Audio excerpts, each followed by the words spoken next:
In today's video, I'm going to teach you how to create a poll in Telegram.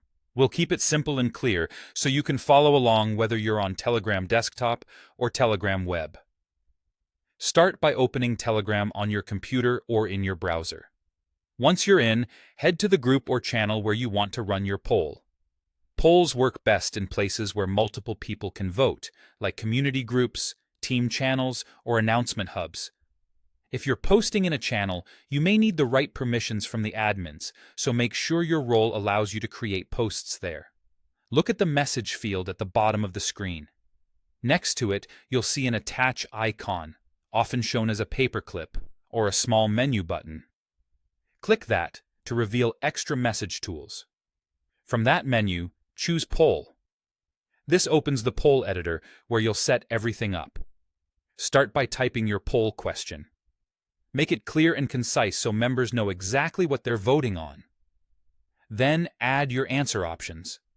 You need at least 2 options, and it's a good idea to keep them short and distinct. You can add several choices if you need them.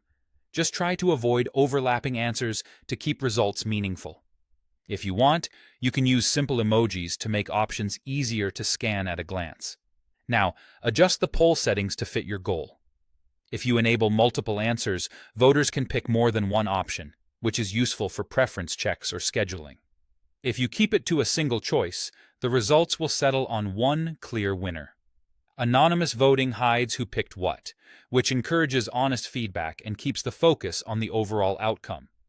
If you switch to quiz mode, you're turning the poll into a single correct answer question.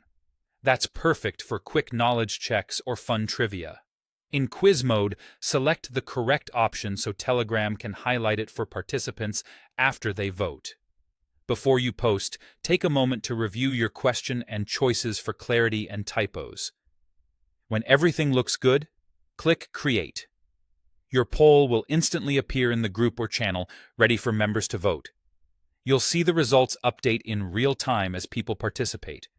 If you don't see the poll option in the menu, make sure you're in a group or channel and that your app or browser version is up to date. That's all you need to craft a clean, effective poll in Telegram. Try it out with a simple question to get your community engaged right away.